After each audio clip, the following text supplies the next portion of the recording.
Hi, my name's Baden Redshaw and you're watching the BaydZone. I'm here with our special guest today, Todd Mckenney. How are you, Todd? I'm good. How are you? I'm good. Now, to start off the interview, at what point in your life did you realise you wanted to be involved in the entertainment industry? Oh my gosh, as early as I can remember. My mum's a dancing teacher, Yeah. and my grandmother was a dancing teacher as well. So I've always been kind of around that world. Mm. And I think probably when I was about 14, I went and saw a one-man show. Actually, funnily enough, it was Peter Allen, Yeah. and something in me went, that must feel. I don't remember thinking I want to do that, but I remember thinking, I bet that feels great.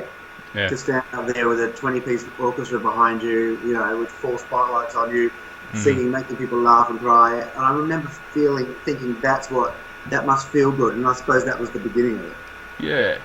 What was the very first production that you were ever involved in, and can you tell me how you went about getting involved in that production? I kind of got into it by default. I was living in Perth, Yeah. and it was an Andrew Lloyd Webber show called Song and Dance, Oh, which was just a cast of like 10 people all up, really small. yeah. And I was working as a travel agent at the time, and I was earning $110 a week, and thinking that that was amazing. And one of the other boys who learnt dancing from my mum, he saw the ad in the paper for this musical, was auditioning in Adelaide. And so Yeah. his mum rang my mum and said, Tony wants to go and audition for this show, but she didn't want to let him go on his own. And Mm. said, does Todd want to go over as well? So I kind of just went along to accompany this guy, Yeah. and I got the gig. That's cool. Yeah, so I just sort of fell into it. Yeah. All right. Well, recently you did the Grease musical on stage, and I personally got saw that in the Crown Perth. Um, I now, can't hear you. The sound's just gone out for a second. has the sound gone out? Here you go. Are we back? All right. Now, recently you did the musical Grease in, Yeah. you did it all around Australia. I got to see it in Perth at the Crown. Right. Now, tell me how was it to do that production, and did you have any memorable moments on the road with the cast that you'd like to share? Oh, yeah, it was a fun cast. Well, it was a fun Mm. role for me because I was only on stage for 4 minutes and 34 seconds all night long. Yeah. So, and Anthony Collier and John Paul Young were in it, and they both had Mm. small roles as well. Yeah. And Bert Newton had a small role. So Bert Newton, Mm. JPY, or Anthony, and I hung out for most of the show, got dressed, Yeah. did our 4 minutes, got back. So we'd sit in Bert's room and watch the footy for most of it. Oh, Because that's JP great. and I are absolute avid Swan supporters. So Yeah. we'd all three of us would sit there in our costumes in Bert's room watching his TV. And it was just a really Yeah. fun cast because the cast were really young. And Mm. so it was great to be around such young energy. Yeah. And yeah, and my character was just out of left field. I played Teen Angel, who Mm. comes down from the sky, presumably, and tells Frenchie give up the beauty school business and go back to high school. Yeah. I'm just like in a different part of the play. Like I'm not part of the story. Mm. I'm this fantasy character. So it's like I came down from another planet and then Mm. went back to that planet at the end of the Yeah. night. I loved it. Might I add that performance you did for that show was very, very well done, and personally I liked it because when I watched the film, I never really cared much for that scene, but when I No. saw it live on stage, I was like, wow, that's the best scene of the whole show. But yeah, I a lot of thought, people said that before I took the yeah, role. Everyone was telling me, "Oh, I hate that moment," and I was like, "Oh, what have mm, I done?" But we tried to personalise it and and mm, make it to suit me, and yeah, and it brought the house down. So and they had Dancing with the Stars references in there with the score paddles, and so the audience appreciated it. Thank God. yeah. Now, who has been the best person for you to ever work with in your whole career? Oh my gosh, that's really hard. Well, they're all kind of different. Mm. On stage, I Like worked with. maybe who have you learnt the I've most lost the from? sound again. All right, we lost the sound. Oh, All there we right, go. we're back. Who has been the person that you've been able to learn from the most? Oh my gosh, it's easy. That's Nancy Hayes. I don't know Oh, whether you know. Do you know Nancy? no, I don't. Nancy is a lady who is into her 70s now. Mm. She started off as a dancer. She's one of our very first musical theatre stars in this country. And I've just finished doing a play with her, a Yeah. two-handed play. And Nancy and I work incredibly well together. And I just she's got like a resume of 20 women. She's done so many shows. She works all the time, and just watching her professionalism and how she creates characters and stuff like that has been a real lesson for me. Yeah, definitely.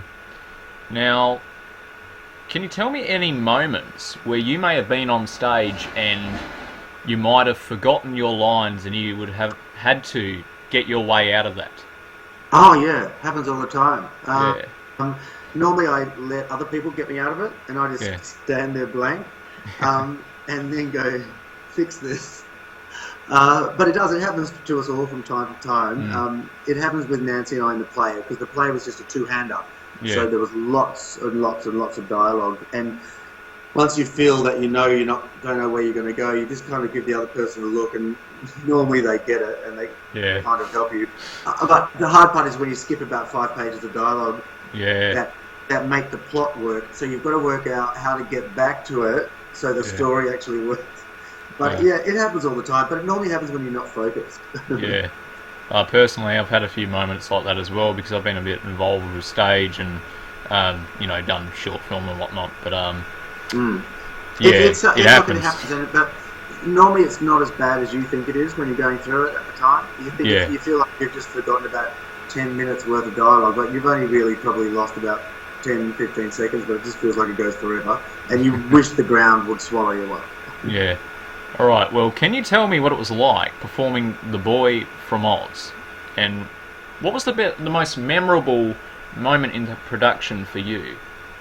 Opening night in Sydney was an amazing event. The audiences just went completely nuts as soon as the overture started, so that was really great, because when you rehearse a show for 6 months or 6 weeks, you don't really know how the audience are going to react.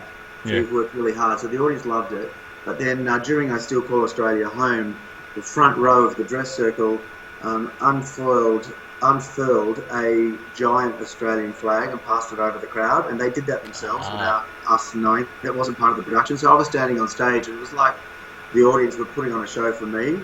And it was really amazing. And then on the final night of the Sydney season, about 2 years later, the same group of people unfurled the rainbow flag at the end for Rio. So when Rio was on, this massive rainbow flag, and it was just a really, really touching moment.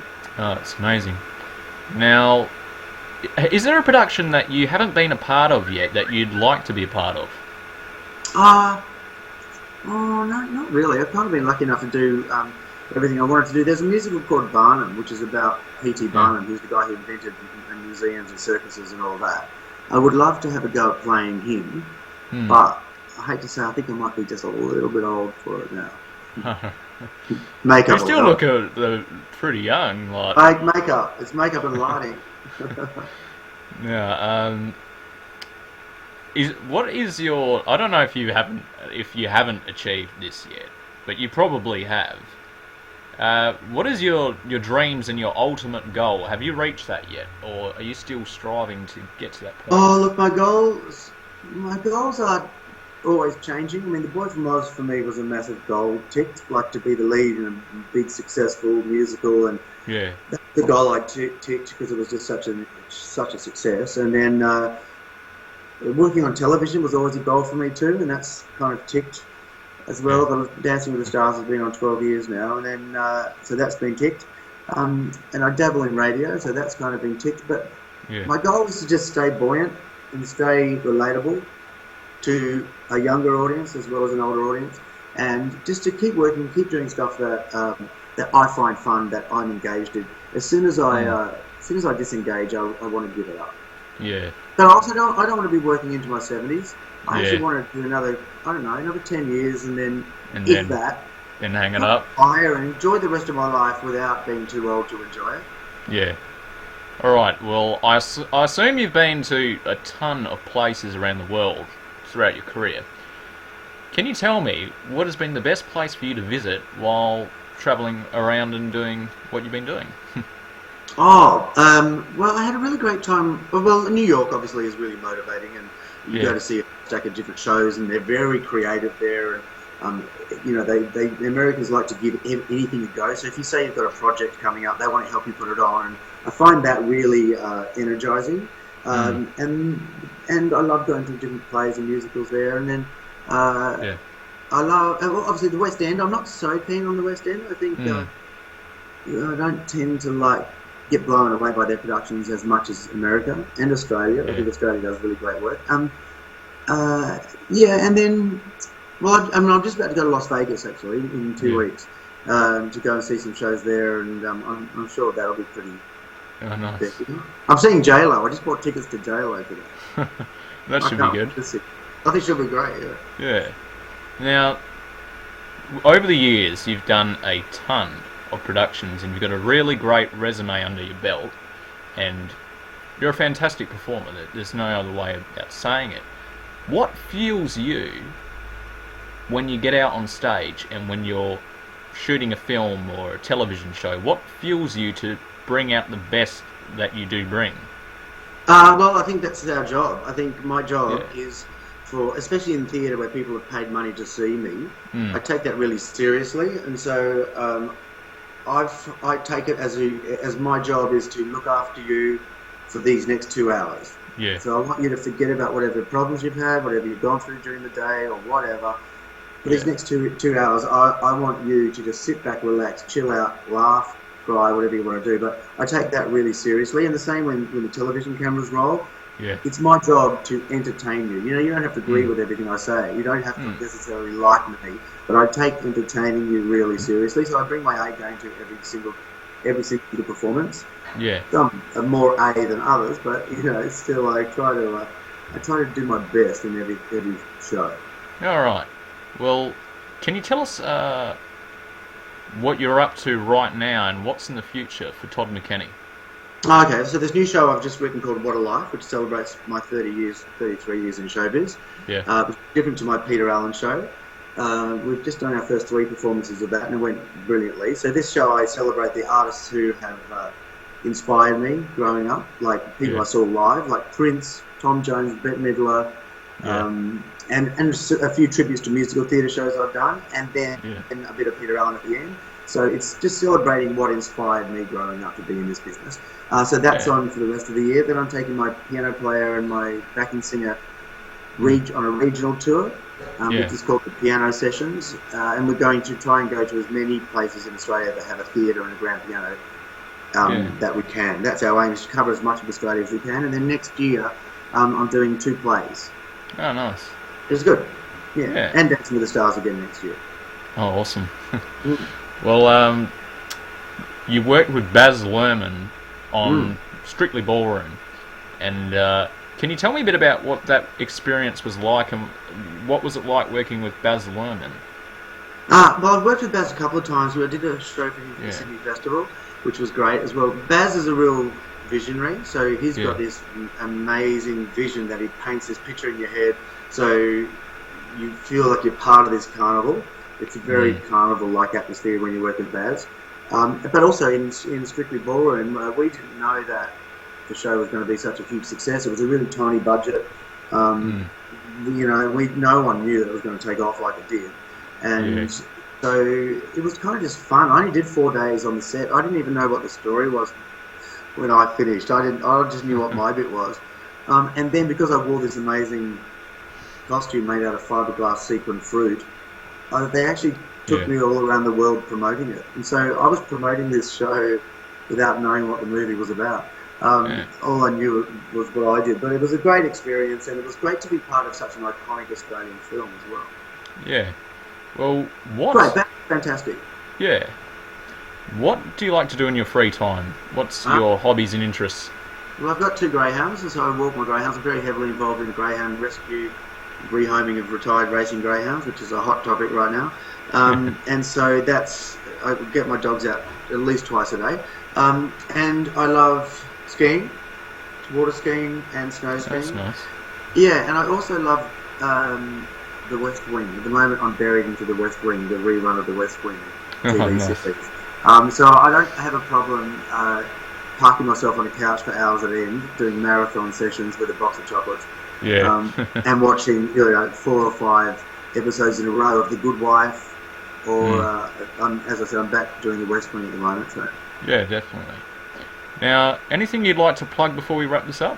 Just my show called What a Life, Yeah. which is the one I'm touring with at the moment. So if you go to my website, which is toddmckenney.com.au, I'll click put on the View All links in Shows. the description as well. Fantastic. That'd be Yeah. great. So yeah, get on that and just support live theatre. You know, just keep supporting live theatre because it's a different form of entertainment, and I think everybody should try it once. I think these days often a lot of us are trapped in front of our computers and things, not working like you are. But I think it's good to kind of put them down occasionally and get to join the crowd and come and see a show. Yeah. Well, that's amazing. Well, thank you very much for joining us today, Todd. You've been watching the BaydZone, the viewers out there. If you want to see more episodes of the BaydZone, we have a ton on the channel. I've interviewed WWE wrestler John Morrison. I've interviewed Dada 5000, who's an MMA fighter. And I've interviewed UFC fighter Mickey Gall, who will be facing CM Punk at UFC 203. And I've got a ton more guests coming. I've got another guest coming on Sunday, Shinobi Ninja, and that's a band that's based in Brooklyn, New York. But if you want to see more, guys, hit that subscribe button and definitely do tune in for more because we have a lot more coming. And thank you, Todd, for joining us. My pleasure. Thank you very much.